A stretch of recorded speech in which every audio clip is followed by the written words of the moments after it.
Wabarakatuh. Jumpa lagi dalam pembahasan statistik, yaitu kita akan melihat bagaimana uji T itu digunakan dan untuk riset seperti apa ya. Kita akan lihat di sini adalah menganalisis perbedaan uji T dengan jenisnya independent sample t-test. Apa itu uji T? Jadi uji T itu adalah statistik yang digunakan untuk penelitian eksperimen sebetulnya ya. Jadi dia untuk menganalisis perbedaan rata sampel yang datanya berbentuk interval. Nah, rata sampel di sini bisa ada yang sampelnya yang bersifat independen dan juga ada sampel yang bersifat pair sampel ya. Jadi apa bedanya? Kalau independen berarti satu sama lain sampel ini tidak berhubungan. Ya, jadi misalnya ada dua kelas, itu kelas satu ya kelas yang satu diambil datanya, yang kelas 2 juga diambil datanya dan mereka satu sama lain datanya masing-masing ya, independen. Tapi yang per sampel t-test artinya sampel yang datanya berpasangan. Jadi kalau satu siswa maka dia punya dua data ya, dia berpasangan. Sebenarnya mungkin seperti eksperimen yang one shot ya. Jadi sekali ambil data pre dan post, pre-test dan post-test mungkin ya. Baik, selanjutnya kita akan fokus kepada independent sample t-test. Jadi independent sample t-test itu untuk menguji perbedaan pada dua kelompok. Jadi ada dua kelompok independen nih yang diberi perlakuan berbeda. Jadi istilahnya ini ada yang menggunakan kelas eksperimen atau kelas perlakuan dan juga ada yang menggunakan kelas kontrol. Seperti apa? Misalnya judulnya kalau penelitian itu misalnya mencari judulnya gini ya, pengaruh metode kolaboratif terhadap hasil belajar statistik mahasiswa misalnya. Atau pengaruh metode pembelajaran kolaboratif terhadap motivasi belajar siswa misalnya.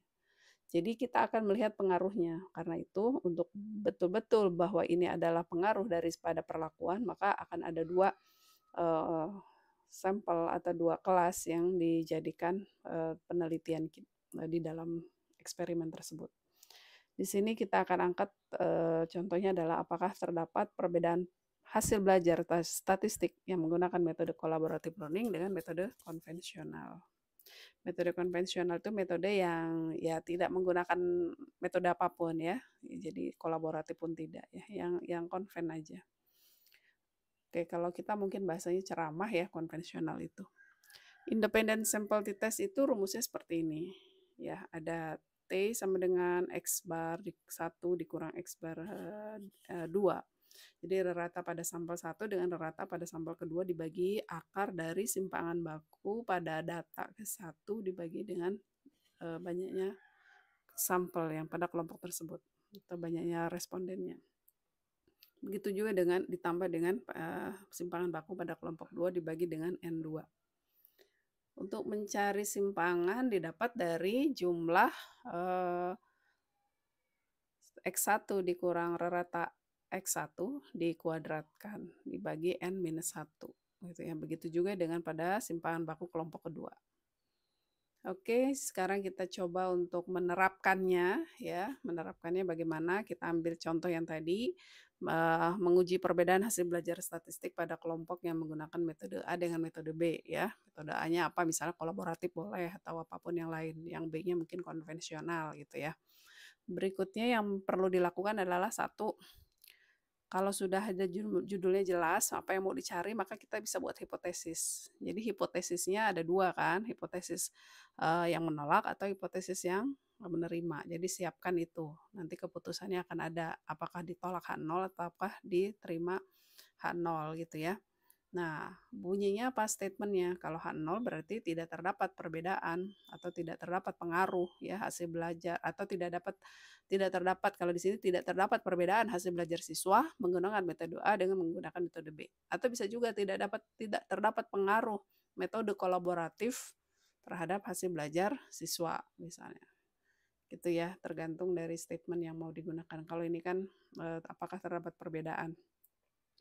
Baik, berikutnya adalah yang kalau hal alternatif berarti terdapat perbedaan hasil belajar siswa yang menggunakan metode A dengan menggunakan metode B. Langkah kedua, apa yang dilakukan langkah kedua, siapkan tabel kerjanya supaya kita bisa menghitung t-test, apa-apa yang diperlukan siapkan dalam Excel mungkin ya, lebih mudah karena kalau, SPSS tentu langsung jadi ini kita akan berikan contoh yang menggunakan, Excel. Data di X1, oke. Data di X2 sudah dapat, oke. Cari jumlahnya, hitung raratanya. Sum, sorot data ini semua, tutup ya. Lalu langsung sama dengan average ya, rata, sorot datanya, tutup. Ini juga sama, lakukan hal yang sama. Lalu berikutnya adalah X1, datanya ini 85 dikurang X raratanya ini kan 81,2 hasilnya ini. Jadi sama dengan sorot ke sini, kurang ke sini, enter ya. Ini hasilnya akan ketemu di sini. Tinggal tarik. Coba ya. Lalu yang kedua di sini adalah dari data ini dikuadratkan sama dengan ini kali ini lagi kuadrat oke, atau sama dengan ini kasih tanda ya setengah yang di atas angka 6 itu ya. Lalu kasih tekan 2. Jadi ya. Ini hal yang sama juga sama dilakukan pada data kedua. Data kedua ini kan 65 dikurang 73,6 ya di enter keluar ini hasilnya. Oke, semua.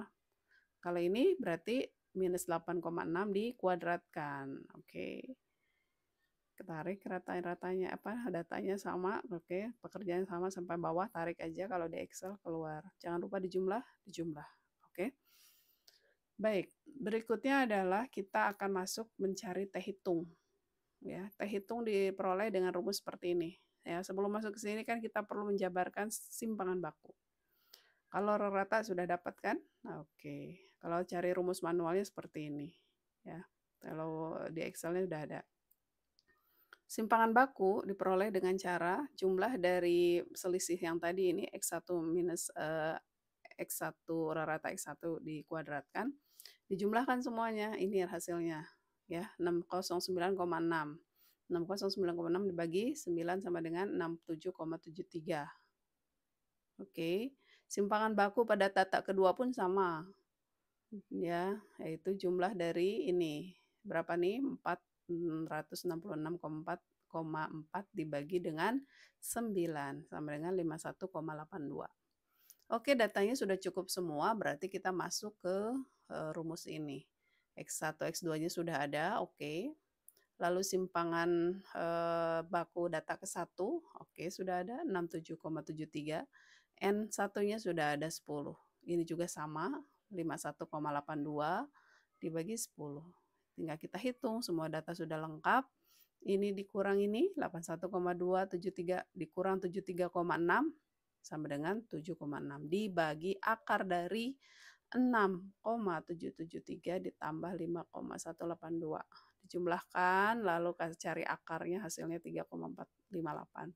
7,60 dibagi 3,458 sama dengan 2,198. Oke, diikuti langkah-langkah ini, maka apakah artinya T2,198? Kita sudah dapat angka T hitungnya. Langkah berikutnya adalah sebelum menentukan T hitung, kita akan tentukan dulu kriterianya nih. Keputusannya apa? Kalau T hitung kurang dari T tabel, maka H0 diterima. Kalau T hitung di atas T tabel, maka H0 ditolak. Artinya H alternatif yang diterima. Paham ya? Maka di sini kita sudah dapat T hitung. Tinggal kita cari T tabel. Saya sudah siapkan tabel di sebelah ini adalah tabel T atau T-test table. Jangan keliru ya, ada juga R. Ya, R pun punya tabel. Ya, banyak statistik itu tabelnya. Lalu berikutnya adalah menentukan T-tabelnya seperti apa. Pertama, kita gunakan taraf signifikansi itu 0,05. Udah mafhum ya, semua rata-rata kita mengambil alfanya 0,05. Lalu lihat DK-nya, derajat kebebasannya adalah atau degree of freedom di sini DF-nya nih. Caranya N1 tambah N2 dikurang 2. N1-nya 10, N2-nya 10 dikurang 2 berarti 18. Maka kita akan cari DF18 di sini. Nah, ini dia. Di alfa 0,05, ini dia.